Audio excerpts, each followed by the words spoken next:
کر رہا ہے. مثلا شیعہ ہی توہین کے حوالے سے نشانے پہ کیوں ہوتے ہیں؟ آپ گستاخی کرتے ہی کیوں ہیں؟ کیا ذاکرین ممبروں سے گستاخی نہیں کرتے؟ جس کے جو بس میں آتا ہے امہات المومنین کے لیے، صحابہ کرام کے لیے نہیں کہہ دیتا دھرلے کے ساتھ؟ میری بات یہ ہے کہ اگر کوئی ایسا کرتا ہے نا تو اس کو سب کو مل کر اس کے خلاف FIR کاٹنی چاہیے. میں اس میں آپ کے ساتھ ہوں.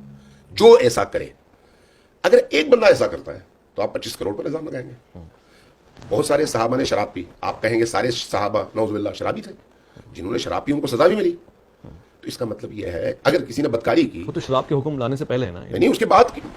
شراب کے حکم کے آنے سے پہلے تو سزا بھی نہیں تھی نا. میں سزا کی بات کروں. جن کو درے لگے ہیں شراب پینے پر، کب لگے ہیں؟ شراب کے حکم کے، حرمت کے حکم کے آنے کے بعد. تو وہ کون تھے؟ کافر تھے؟ نہیں، کافروں پر تو کوئی پابندی نہیں ہے. مسلمان تھے. تو وہ مسلمان کون تھے؟ مدینہ والے تھے. مدینہ والے کون تھے؟ جو رسول اللہ کو دیکھ چکے تھے. تو صحابی کی تعریف کیا کی جاتی ہے؟ جس نے ایمان کی حالت میں نبی کریم کو دیکھا ہو. تو اس کا مطلب ہے ان پر یہ حدیں جاری ہوئی. کیا صحابہ میں ہاتھ کٹے یا نہیں؟ صحابہ کو قتل کے جرم میں پھانسی یا ان کا سر کاٹا گیا یا نہیں؟ صحابہ کو اس بدکاری کے جرم میں درے لگے یا نہیں؟ اگر لگے تو قرآن کی آیات انہی کے لیے نازل ہوئی ہیں نا. اس کے بعد جا کر قانون تدوین پاتی ہے. اگر یہ چیزیں کوئی بندہ نکال کے کسی کو دکھا دے یا کسی تقریر میں بتا دے، حدیث میں یہ لکھا ہوا ہے، قرآن میں یہ لکھا ہوا ہے، مورخ نے یہ لکھا ہے، محدث نے یہ بات لکھی ہے اور فلان کتاب میں لکھی ہے، تو اب اس قانون کی روشنی میں بجائے اس کے کہ آپ کہیں کہ بھئی یہ ایک علمی اختلاف ہے، آپ بولنے والے کو کٹہرے میں کھڑا کر دیں اور اس کے خلاف کم سے کم 10 اور زیادہ زیادہ عمر قید کی سزا کٹوائیں گے. اس کا تو جرم نہیں ہے. جا کے پھر امام بخاری کو قبر سے نکالیں اور ان کے خلاف فتوا دیں. لیکن امام بخاری پاکستان کے نہیں تھے نا، پاکستان کی سرحد پہ یہ قانون کا اس کا اطلاق ہوتا ہے. اچھا ٹھیک ہے، بالکل ٹھیک ہے. امام بخاری کی کتاب تو پاکستان میں چھپ رہی ہے نا.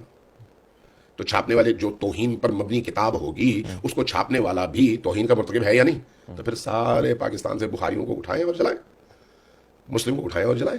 کیونکہ جتنی توہین اللہ کی، رسول اللہ کی، امہات المؤمنین کی، سابقہ انبیاء کی، صحابہ کی، اہل البیت کی، بخاری میں، مسلم میں موجود ہے. دنیا کی کسی کتاب میں نہیں ہے. کیا بات کر رہے ہیں؟ جی ذرا پڑھ کے دیکھیں آپ. یہ تو مجھے مسلمان کی کتاب ہے. اگر ایسا ہے تو مجھے کوئی ٹائم دیں، کوئی اور پروگرام رکھیں، میں ایک ایک کر کے، وہ ہزاروں ہیں، یہ درجنوں میں نہیں ہے. یعنی وہ دانستہ توہین کی گئی ہے، آپ کہہ رہے ہیں کہ ارے بھائی اگر یہ کہا جائے کہ یہ حدیث ہے، میں مثال دیتا ہوں، اگر یہ کہا جائے یہ حدیث ہے کہ حضرت موسیٰ نہا رہے تھے، شیطان آیا ان کے کپڑے لے کے بھاگ گیا، حضرت موسیٰ مادرزاد برہنہ نعوذ باللہ اس کے پیچھے بھاگتے رہے، شیطان سارے شہر میں گھومتا رہا اور لوگ حضرت موسیٰ کو اس شکل میں دیکھتے رہے.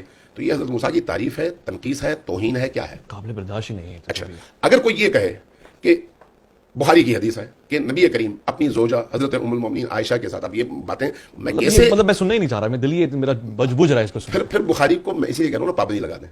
چونکہ بخاری میں یہ حدیث ہے نا کہ آپ اور حضرت عائشہ چادر کے نیچے تھے، حضرت ابوبکر داخل ہوئے اپنی جگہ سے ہلے نہیں. یہ ساری چیزیں آپ کہہ رہے ہیں کہ یہ موجود ہے. یہ توہین ہے یا نہیں؟ یہ توہین ہے یا نہیں؟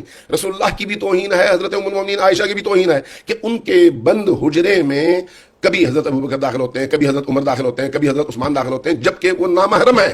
ایک مولوی صاحب اپنی بیوی کے لیے کبھی بھی اس طرح کی کوئی بات ایک لمحے کے لیے قبول کرنے کو تیار نہیں ہوتے. کوئی بھی غلط کی شان میں کیسے تیار ہو جاتے ہیں؟ کوئی بھی غلط آدمی. اگر ایسا ہے تو پھر ان کتابوں کو آگ لگانی پڑے گی نا. پھر اچھا میں آپ سے توہین تو ہے. جنہوں نے وہ کتاب چھاپی ہے ان پر توہین کا پرچہ کروائیں، جنہوں نے اس کا ترجمہ کیا ہے ان پر توہین کا پرچہ کروائیں، جس ادارے نے چھاپا ہے اس ادارے کو بند کروا دیں. تو پاکستان میں کیا بچتا ہے پھر آپ کے پاس؟ تاریخ اسی طرح سے اٹھا کر دیکھ لیں. جتنے محدثین کی بڑی بڑی کتابیں ہیں وہاں پر بڑے بڑے نام آور شخصیات کے حوالے سے ایسی ایسی چیزیں موجود ہیں، اور ان میں سے کوئی بھی، میں آپ کی اطلاع کے لیے عرض کروں، شیعہ نہیں ہے.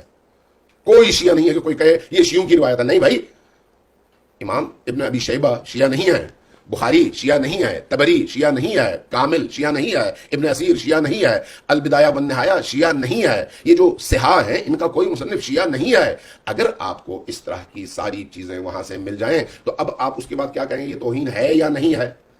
اگر اس کو آپ توہین کہیں گے تو پھر کچھ نہیں بچتا. اگر آپ اس کو توہین نہیں کہیں گے تو پھر بولنے والا اور وہ بیان کرنے والا وہ بھی توہین نہیں کر رہا. تو اس لیے توہین کی تعریف ضروری ہے کہ توہین کس کو کہتے ہیں. سارا مدعا یہ ہے کہ توہین ڈیفائن ہو جائے